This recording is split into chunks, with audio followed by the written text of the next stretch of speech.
Hello, my name is Katrina, and I'm glad to see you on my channel. Today, I will show you exactly how to set up a dedicated sewing workspace at home. The very first thing you need to do is clear off your work table. Whatever table you have at home, you need to remove everything from it. Absolutely everything. It should be left completely empty. And everything you took off the table should be put away somewhere out of arm's reach. On the table, you can place your sewing machine and a minimal set of items. For example, you will need basic sewing thread, sharp fabric scissors, a measuring ruler, colorful markers, a soft pincushion, various small pattern pieces, and even the very small paper pattern details that are essential for your project. All of this can be on your table. So my table is quite small in size. It's 75 by 50, and you can't sit on the other side of it. There's a wall there, so it's simply not possible at all. But even such a table is enough to place one sewing machine. However, if your table is somewhat larger than mine, then you should consider doing the following steps. You need to move the table away from the wall if it's currently positioned against the wall. Look at what happens. So you need to shift the position of the table a sufficient distance away so that you can comfortably fit a chair right here. And then you carefully rotate the sewing machine just like this.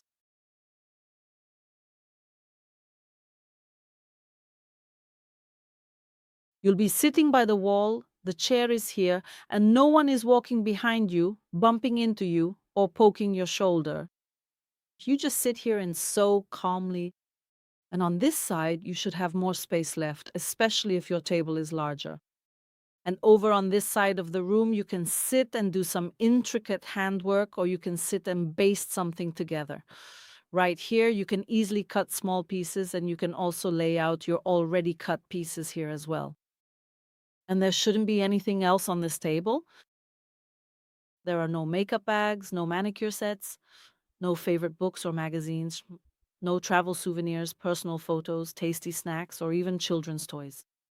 Well, you never know what people might accumulate on their table. None of that should be there. This is a sewing table. When you're done working, put all of that away. On the other hand, if you have the option to leave all of your personal things on the table, you can carefully push the table back against the wall and cover everything with a very large and heavy protective cloth. That way, everything you have here is covered together.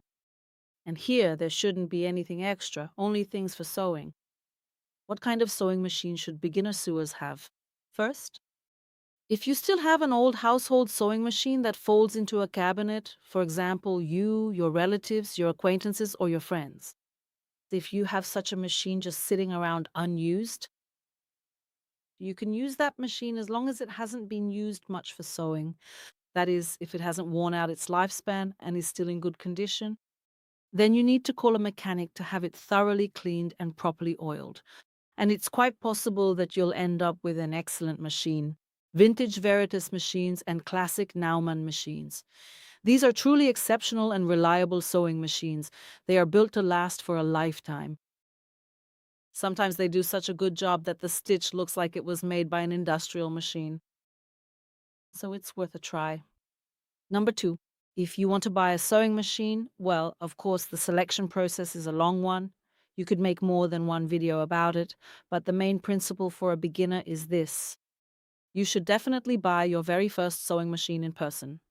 It is quite possible that you will find a much bigger, more interesting, and even cheaper selection online, but still, your first machine really should be bought in person at a local shop.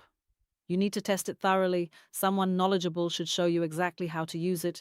You should sit down comfortably at the machine, try it out for yourself, make at least a basic set of different stitches, get a real feel for how it operates, and only then should you finally make your purchase.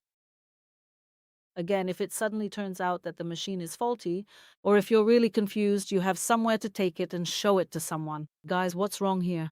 If you find that you are being treated disrespectfully, or if they simply don't pay any attention to you as a valued customer, and yes, unfortunately, that does happen quite often, then you should absolutely refuse to buy from that specific store and instead go to another one.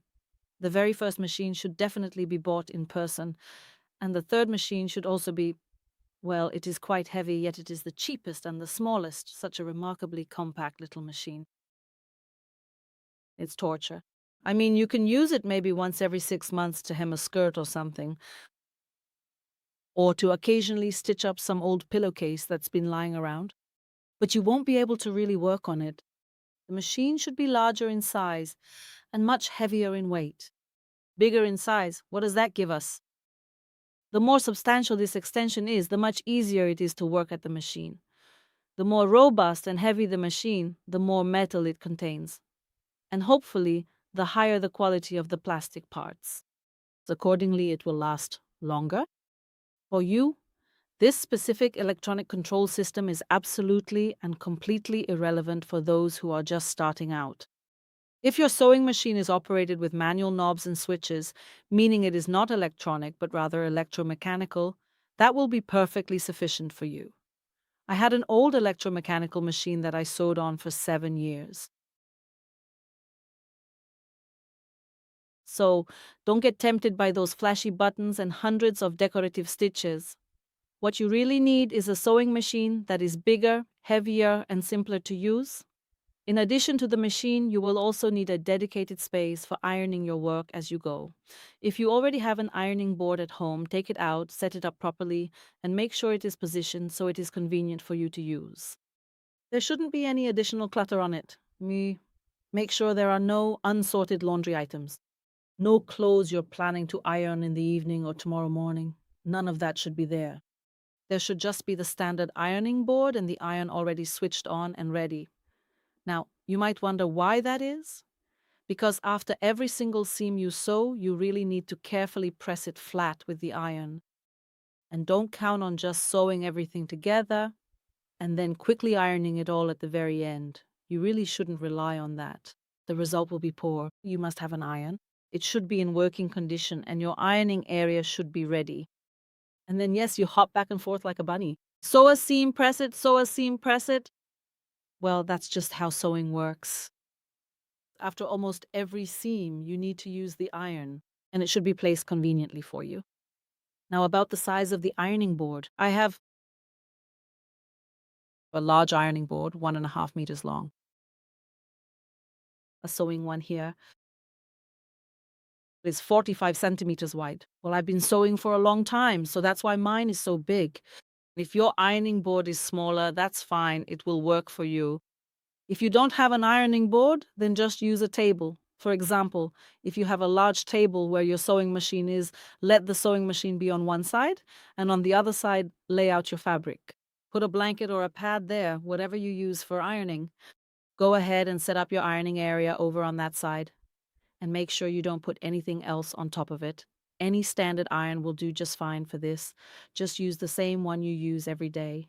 Let that be your iron for this task. My iron is heavy. It's an old heavy Rowenta iron. I don't have a separate steam generator. Just a regular iron. The bigger and heavier, the better. But in the beginning, the standard household iron you use every day will be sufficient because most novice users are unlikely to start out by immediately. It is quite unlikely that anyone actually starts their very first sewing journey by making a complex coat. So it is highly recommended to buy and put on a protective silicone cover like this one for your iron. These specialized silicone covers are typically sold in the exact same retail stores where high-quality irons are sold. Essentially, wherever they sell irons, you will find that they also sell these helpful silicone covers. So, what does this silicone cover do? With this protective silicone cover, you can safely iron almost any type of delicate fabric directly on the right side. And nothing will happen. There won't be any shine and there won't be any marks left on the iron. The iron doesn't get dirty as easily. So a silicone cover, you can buy one. It's a truly wonderful tool. You can even use it for... It is helpful every single day when you are ironing your clothes after washing them. And it is also great to use when you're ironing during the sewing process. Additionally, you should always remember to throw some kind of protective cover or a spare piece of fabric over the ironing board. You can use a simple piece of cotton or even an old bedsheet, particularly when we're sewing. Why? That is because we are ironing these raw edges.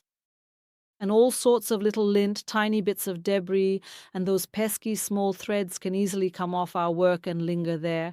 They stay right on the surface of your ironing board, and then you grab your favorite white blouse, start to iron it, and the whole blouse ends up completely covered in lint. Of course, it will eventually wash out, but the problem is that you won't be able to wear it right now when you actually need it. Or sometimes you have to work with adhesive materials. There can also be some lint or glue residue left behind. They will eventually wash out later on, but at this particular moment, if you suddenly start ironing something after you've been sewing, meaning ironing washed items after you've done pressing work during the sewing process, the item you're ironing might get slightly damaged. It's certainly fixable, but it is still quite unpleasant to deal with. Additionally, you will also need a dedicated place where you can carefully cut out all of the main fabric pieces.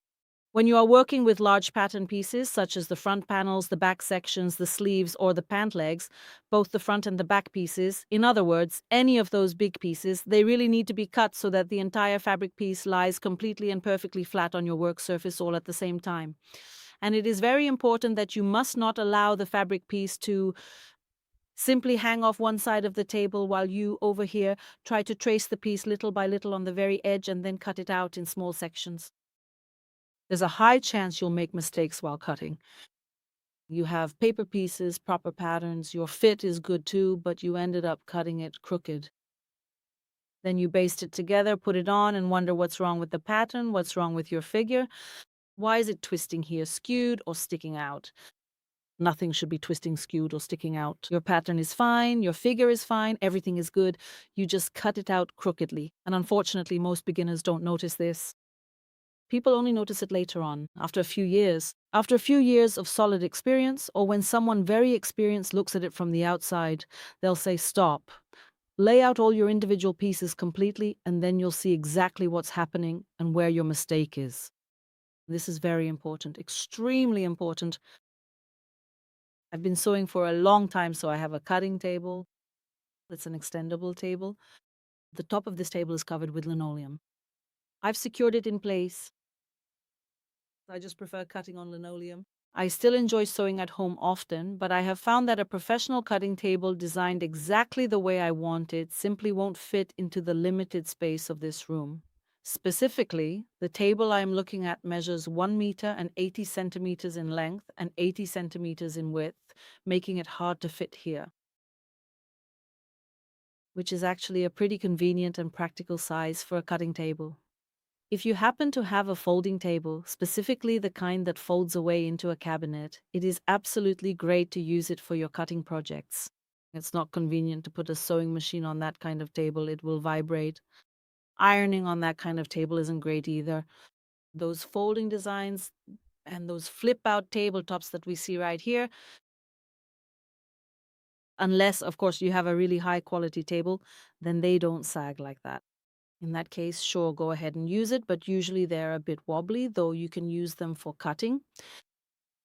And then you can fold up that table. So the beauty of a cutting table is that you can cut out your large pieces, and then you can put the table away so it doesn't get in your way, since you already have an ironing board anyway.